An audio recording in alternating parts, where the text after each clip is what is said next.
Self-comparison, the silent thief of growth.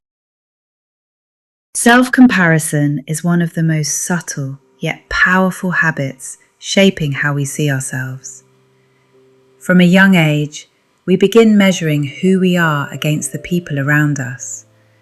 Classmates, siblings, co-workers, even strangers online. At first, it feels harmless. In fact, comparison is natural. According to social psychologist Leon Festinger, we understand ourselves by evaluating how we stack up against others. The problem is not that we compare. The problem is what we believe after we compare. Consider a student who graduates from university and scrolls through social media. One friend just landed a high-paying corporate job. Another is traveling the world. Someone else launched a startup. Meanwhile, that student is still living at home, sending out resumes, unsure of the next step. The comparison begins quietly. They're ahead. I must be behind.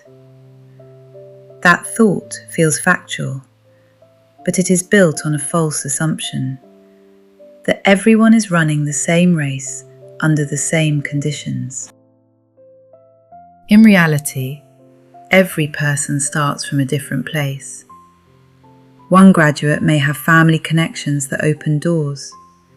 Another may not have student debt.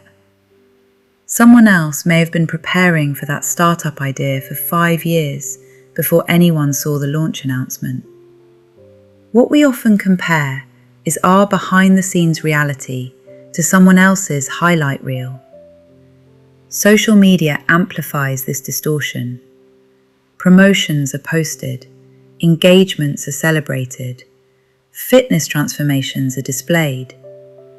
But the late nights, the rejections, the financial stress, and the moments of doubt rarely make it to the feed. Self-comparison becomes damaging when it turns into identity judgment. It shifts from "they are successful" to "I am failing." That mental move is the real lie. It confuses someone else's progress with your personal value. It assumes that timing equals worth. Think about careers. 2 people might start in the same company. After 3 years, one is promoted while the other remains in the same role. The comparison can either crush confidence or inspire development. The difference lies in interpretation. One mindset says, "I'm not good enough." Another says, "What skills did they develop that I can learn?" The outcome is the same. The internal narrative is not. This is where the concept of a growth mindset, developed by psychologist Carol Dweck, becomes powerful. A comparison mindset assumes ability is fixed. Someone is simply smarter, more talented, more fortunate. A growth mindset sees ability as developed. Instead of shrinking in the face of someone else's achievement, it becomes curious. Instead of feeling threatened, it feels motivated. We also see self-comparison in personal life milestones. One person may be married at 25. Another may still be single at 35. One may buy a house early. Another may prioritize travel or further education. Society subtly sets timelines. And when our lives do not match those timelines, comparison whispers that something is wrong. That timelines are cultural constructs, not universal truths. What feels late in one community may be perfectly normal in another. Even in fitness and health, comparison can distort reality. A man who begins going to the gym may compare himself to someone who has trained consistently for 10 years. He sees the physique, but not the discipline, the setbacks, the gradual progression. If he measures his beginning against someone else's decade of effort, discouragement is almost guaranteed.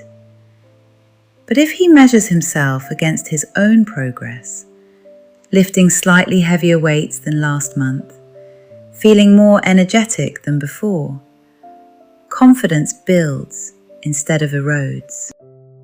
The deeper issue with self-comparison is that it shifts focus outward.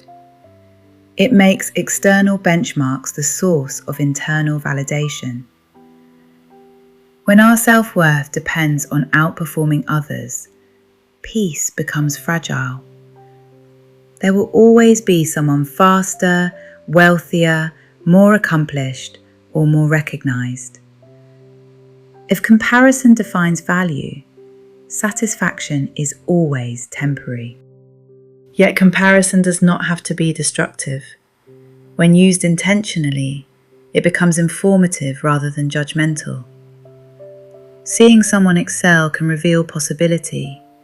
It can expand our vision of what is achievable.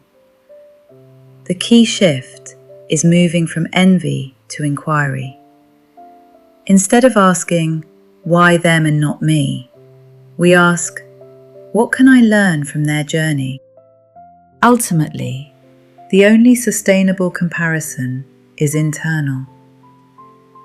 Who were you last year? Are you more disciplined, more self-aware, more skilled than before? Progress measured against your past creates growth without resentment. It encourages responsibility without shame. Self-comparison is not the enemy. Unconscious comparison is. When we assume we are in the same race as everyone else, we inherit unnecessary pressure. But when we recognize that each path is shaped by unique timing, opportunities, struggles, and decisions, comparison loses its power to diminish us. Your journey is not delayed because someone else moved faster. Your value is not reduced because someone else achieved sooner. Growth is not a synchronized event. It is personal, layered, and often invisible before it becomes visible. The most meaningful competition you will ever face is not with the person next to you. It is with the person you used to be. This concludes the Mindset Motivational series, reminding you that you are not behind. You are becoming.